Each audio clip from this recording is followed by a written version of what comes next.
Fala, meus queridos, graça e paz mais uma vez. Aqui é o professor Johnny Bernardo. Nós vamos dar continuidade na nossa imersão no modalismo. Como refutar a teologia unicista. Bora lá, aquele esqueminha nosso. Vamos ampliar a tela aqui para a sua melhor visualização.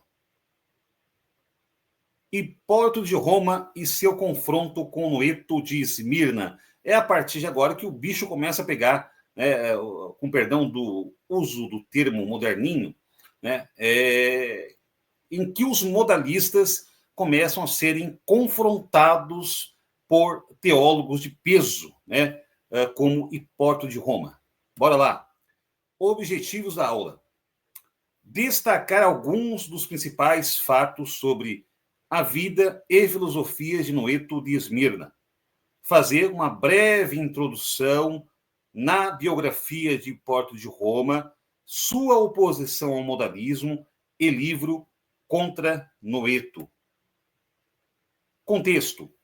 Nós citamos aqui uma obra das editoras Paulus, que é uma editora católica, mas serve apenas como contextualização para o nosso trabalho. Há muitas boas obras, né, particularmente históricas, na editora Paulus, que serve para a nossa ilustração, para a nossa contextualização desse período histórico. Né? Nós não podemos ser críticos, apesar de nós nos opormos às teologias, interpretações do catolicismo romano, há um bom conteúdo histórico que nós precisamos aproveitar. Até porque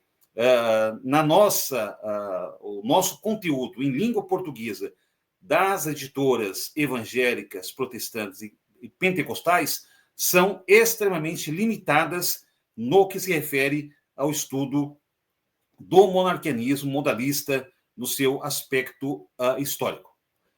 Então, é o seguinte, talvez nos dias de hoje, sobretudo nas confissões de fé cristãs, o dogma da Trindade seja entendido e aceito.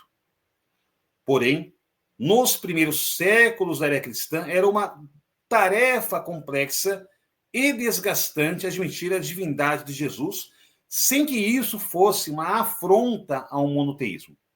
Ainda em um ambiente altamente influenciado pelo judaísmo, para alguns distinguir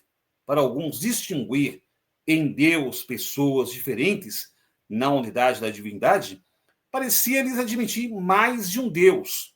Desse modo, Jesus seria um segundo Deus, né? De acordo com Rock, a História das Heresias, página 43, né? Então, o que nós apresentamos aqui, nós estamos contextualizando, mais uma vez, essa grande dificuldade na época, isso já no começo da Igreja Primitiva, ou particularmente no primeiro século da era cristã, já havia essa dificuldade em si, ao mesmo tempo que se admitia a divindade de Cristo, do Espírito Santo, em se coadunar, né, com o monoteísmo. Então havia essa preocupação de não se fazer uma afronta ao monoteísmo original. Então, Roch Frangiotti, ele sintetiza, né, esse contexto desse período. É aí que surge a chamada solução modalista. E o primeiro camarada aí que vai se colocar à disposição, né, para apresentar a sua visão do monoteísmo de acordo com a sua concepção teológica foi Noeto de Esmirna, ou Noetos, né, como também é pronunciado. Quem foi Noeto de Esmirna? Natural de Esmirna, né, atualmente uma cidade no sudoeste da Turquia, Noeto atuou como presbítero no final do século II, quando foi excluído, né, a linguagem católica é excomungado, pelas lideranças de sua igreja por pregar heresias. Expulso de sua igreja em Esmirna, se refugiou em Roma, onde fundou uma congregação e teve como principal discípulo e difusor de suas ideias, Epígono.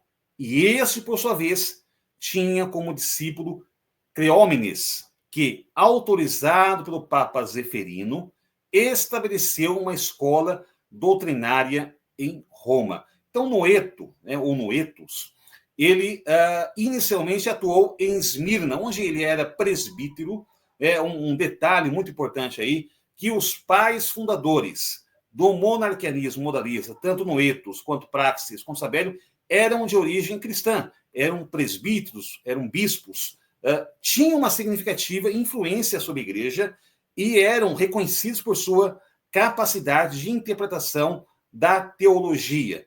Então, eles, a partir de uma observação direta ou indireta da filosofia greco-romana, particularmente do estoicismo, na figura da mônada, e do uno, do emanantismo de Plotino, eles vão desenvolver essa teologia, essa interpretação teológica das manifestações desse único Deus indivisível, que não se pode dividir, multiplicar ou ser composto, né? Ou fazer uma composição. Então, Noeto ele começou a pregar a sua doutrina, inicialmente era uma doutrina, em Esmirna, na sua igreja, entre os seus irmãos. E ele foi excomungado, né, de acordo com a fala católica, terminologia católica. Foi excluído, né, da sua igreja por pregar heresias, né, considerada pela igreja como heresias, né, que de fato são heresias. E ele fugiu para Roma, né, se refugiou em Roma, onde também, mais tarde, iria Praxeas e Sabélio. Então, chegando em Roma, Noeto começou a pregar e a difundir o seu material teológico entre os cidadãos romanos, porque Roma também era um grande centro de peregrinação de gente de tudo que era lugar. Tá? Havia gente, cristãos, comerciantes do norte da África, da região norte da Europa, da região do Oriente Médio, né? Embora, mais uma vez, né, aqui vem um professor de humanas, né? Não havia esse conceito geográfico na época de Europa, África, Oriente Médio, haviam nações e povos, né?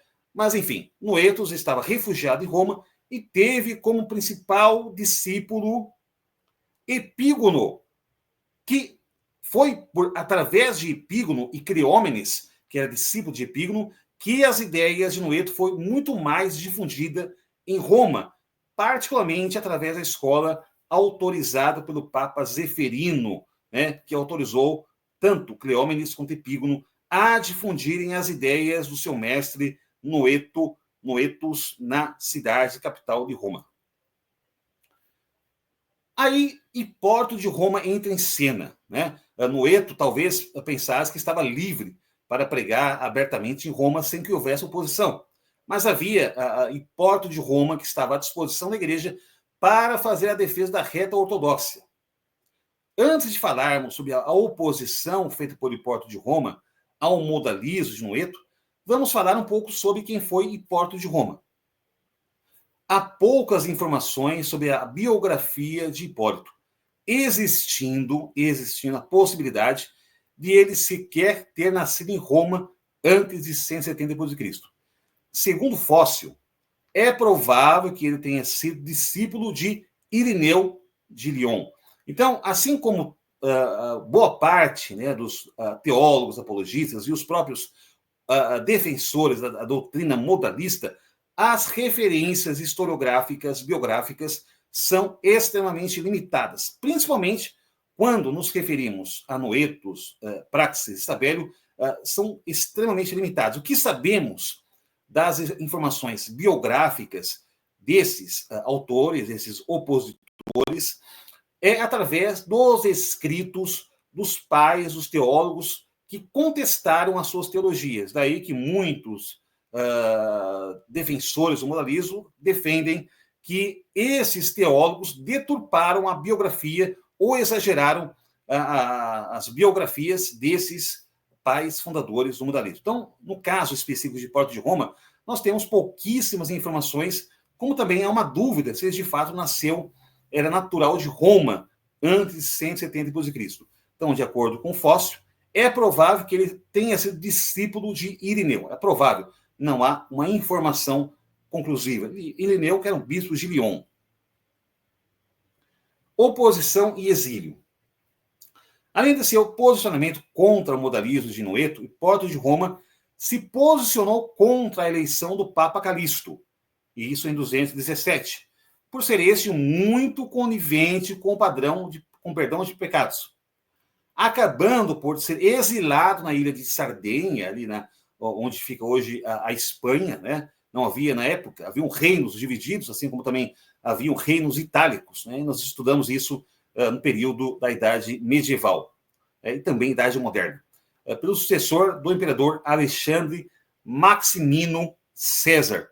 Então, além, né, do seu posicionamento contra o modalismo, que vai se destacar um pouquinho depois, né, ele foi exilado pelo Papa por conta da sua oposição, né, à eleição do Papa Calixto, que era muito conivente com o perdão de pecados. Há um certo extremismo por parte de Hipólito de Roma na sua defesa, não sei se correto seria falarmos de extremismo. Havia um conservadorismo, para sermos mais justos, né, com o termo. Ele era extremamente conservador, né, na defesa do padrão bíblico, né, das escrituras com relação ao pecado. Então, de acordo com Hipólito de Roma, o Papa Calixto era muito conivente, perdoava facilmente os pecados dos membros da igreja. Então, ele se opunha a esse posicionamento e ele acabou sendo exilado lá na região sul do que hoje nós temos como Espanha. Foi exilado, né, pelo imperador Alexandre Maximino César. Hipólito de Roma e seu confronto com Noeto de Esmirna. Apesar das poucas informações sobre parte da biografia de Hipólito, com toda certeza sabemos que ele foi um ferrenho opositor do modalismo de Noeto de Esmirna. Veja o que disse Hipólito sobre Noeto. Alguns outros introduziram outro ensinamento. Ativos discípulos de um certo Noeto, que natural de Esmirna vivia não faz muito tempo.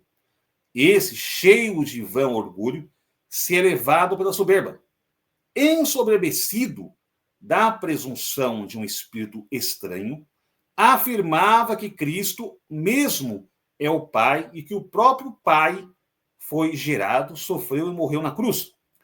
Observe quanta vaidade de coração e dilatação do espírito estranho que se introduziu nele. Essa frase, esse trecho é parte do livro Contra Noeto. Veja que, a partir dessa frase aqui, nós percebemos alguns detalhes. Noeto era anterior, ele havia, quando da oposição feita por Hipólito de Roma, ele já havia falecido.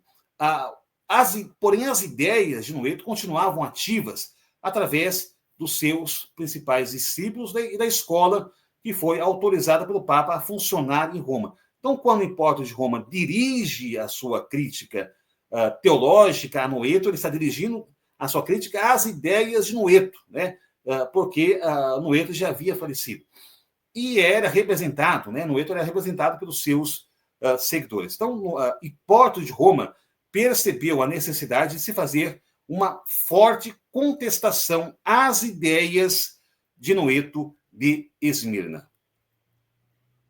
Sobre a obra de Contra Noeto, né? Essa versão que nós temos aqui é uma versão em fala inglesa, né?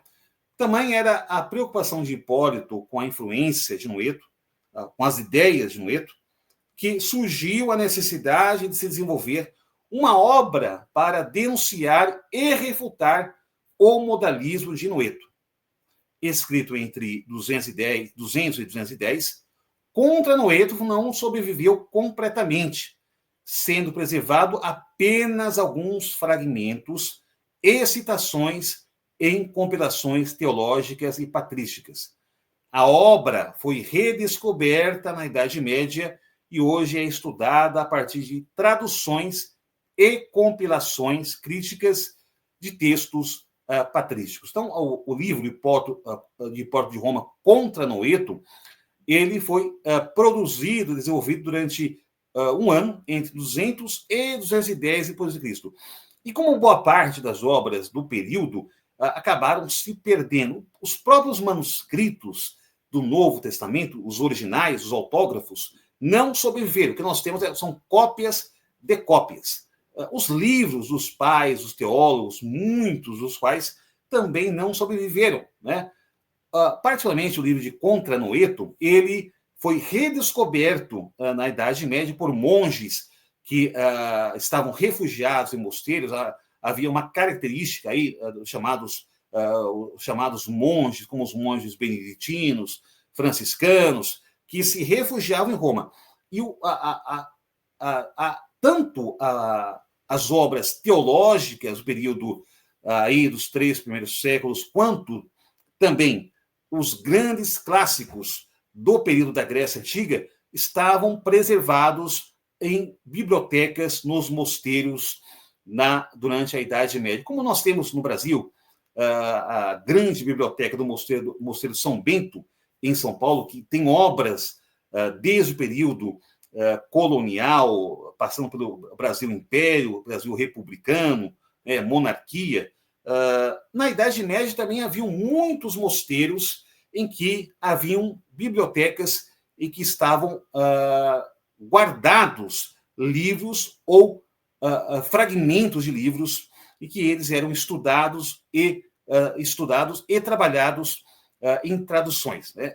Os árabes tiveram também um destaque importantíssimo. Os intelectuais árabes tiveram uma participação importante na preservação e na tradução do conteúdo da filosofia greco-romana, né, para o idioma árabe, e que também acabou contribuindo com a preservação desse período histórico, dessa literatura histórica, especificamente relacionada ao período da Grécia Antiga.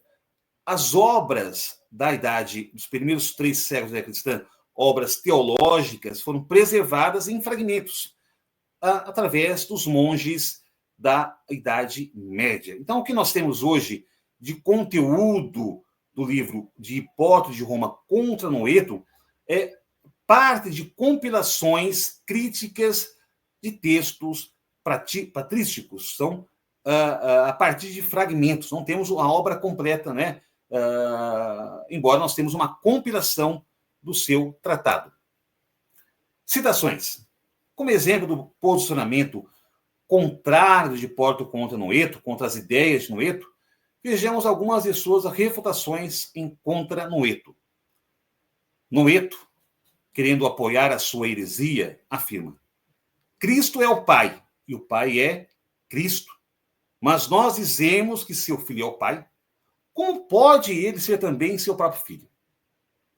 E se é o Pai que sofreu e morreu, então o filho não existiu como tal, mas o próprio Pai foi visto na terra. Veja que a crítica que Noeto de Esmina faz às ideias, que Hipólito faz às ideias de Noeto, é a mesma crítica que vai ser feita, né, por Tertuliano quando ele desenvolve o chamado patripacionismo. Nós veremos isso na próxima aula, né? Mas só para anteciparmos esse debate. Essa ideia de que o Pai encarnou no Filho, que o Filho era apenas um invólucro mortal, era um vaso oco habitado pelo Pai, significa que o Filho não existiu enquanto pessoa, porque era o Pai que estava comandando o centro da consciência de Cristo. Isso de acordo com as ideias de Noeto de Esmirna, né? Então, o Hipólito de Roma vai se posicionar contra essa ideia, dizer que se Cristo é o Pai, e o Pai é Cristo, né? Então nós podemos dizer que o Filho é o Pai, né? São a mesma pessoa, e de fato é o que defende o modalismo, e hoje os pentecostais unicistas, que o Pai e o Filho são a mesma pessoa. Posto que o Pai e o Filho são a mesma pessoa, isso significa que o Pai sofreu com Jesus na cruz, e é essa ideia que vai ser criticada também por Tertuliano em seu patripacionismo. A quem Jesus orava? A quem Jesus orava? Pois se, como dizem, Cristo é o Pai, a quem foi que ele orava? Ao dizer: Pai, se possível, afasta de mim este cálice. E também, como foi que ele disse: Pai, nas tuas mãos entrego o meu espírito. Não falaria assim se estivesse orando a si mesmo? Né? Faltou um pontinho de interrogação aqui. Mas, enfim, o argumento de Hipólito de Roma contra as ideias de Noeto era que, se o pai e o filho eram a mesma pessoa, isso significa que o filho orava ao pai. Né? Nós vamos estudar em aula posterior e vamos retomar essa questão das orações de Jesus,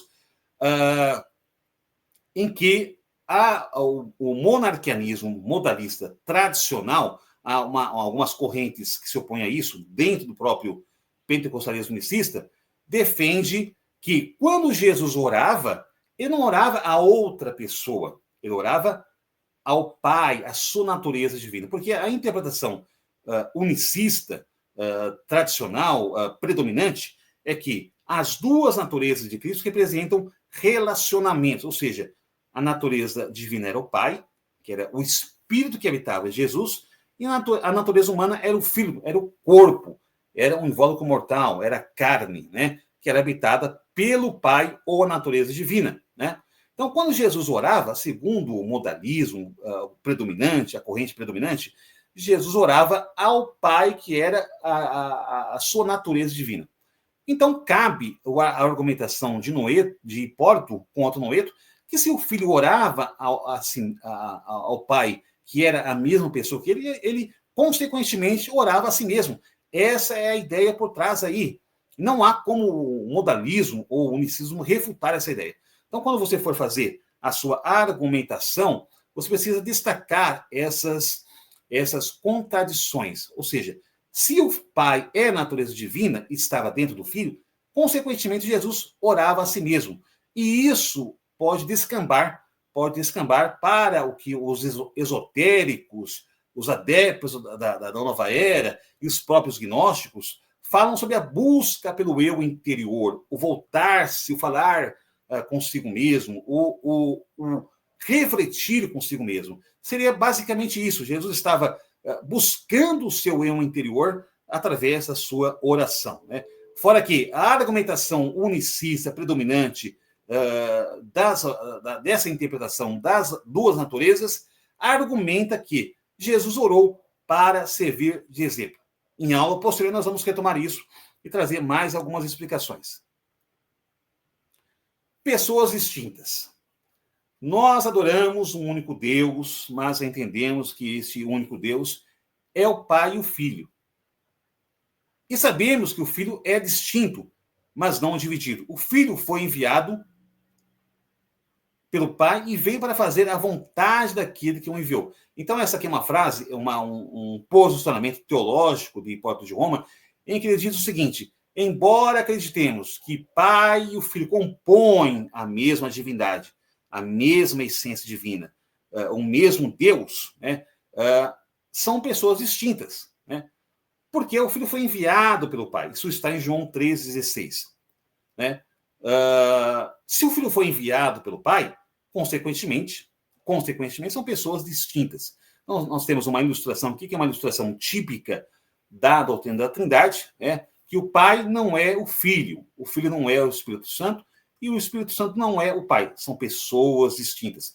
Compõem a mesma tríade, a mesma divindade, mas são pessoas distintas.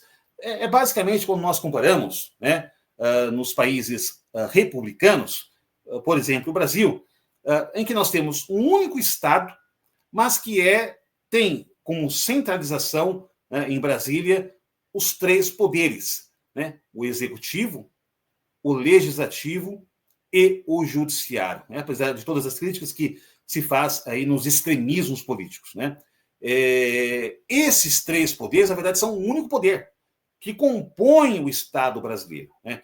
São poderes distintos, mas compõem um único Estado, um único poder, né? É basicamente essa a comparação que nós podemos fazer, e há outras comparações também, né? A Trindade seria isso, uma divindade que atua, que está distinta em três pessoas e não manifestações. Não há como dizer que Jesus era o Pai se Jesus foi enviado pelo Pai. Muitas vezes, no Evangelho de João, Jesus diz o seguinte para os seus apóstolos, discípulos e apóstolos: eu vos envio assim como o Pai me enviou. Você pode pesquisar né, no Evangelho de João. Eu vos envio como o Pai me enviou. Ou seja, se Jesus e o Pai são a mesma pessoa, consequentemente, os seus discípulos que seriam enviados teriam que ser também uma mesma pessoa com o Filho e com o Pai, comporiam uma mesma pessoa, né? Isso também poderia descambar para teorias, ideias da nova era, do gnosticismo, desse compor, né, que tudo faria parte desse, seriam emanações de um único Deus. Então, nós também faremos parte dessa composição, parte desse uno central de Deus, né? Basicamente seria essa a ideia. Então, se Jesus e o Pai, se Jesus envia seus discípulos e Jesus e seus discípulos são pessoas distintas, consequentemente, Jesus e o Pai têm que ser pessoas distintas também.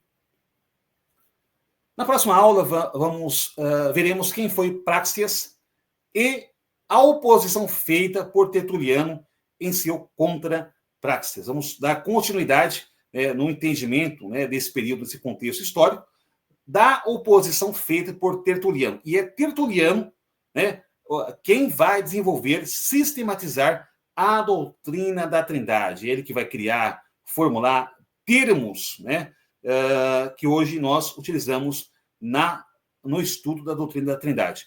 Então, nessa aula, nós estudamos sobre o confronto, né, de Hipólito de Roma, cuja biografia é muito imprecisa, né, assim como outros personagens desse período histórico, tanto ortodoxos quanto grupos sectários, líderes de grupos sectários, não há informações precisas. Então, estudamos também sobre Noeto de Esmirna, que ele vai ser excluído da sua igreja de Esmirna e vai atuar a partir de então em Roma, onde tem alguns dos seus principais discípulos, cujos discípulos formam uma escola autorizada pelo então Papa. E Hipólito de Roma vai se posicionar, pós-morte de Noeto, contra as ideias de Noeto que eram defendidas pelos seus discípulos.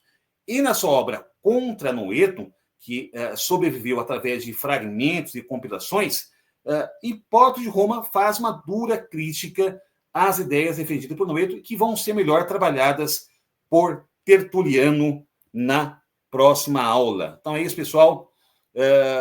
Aproveite também esse intervalo para estudar a obra Contra Praxeas, de Tertuliano. É importante que você construa também o seu conhecimento, anote, busque mais informações e participe do nosso grupo de discussões para que tenhamos uma maior amplitude do nosso debate.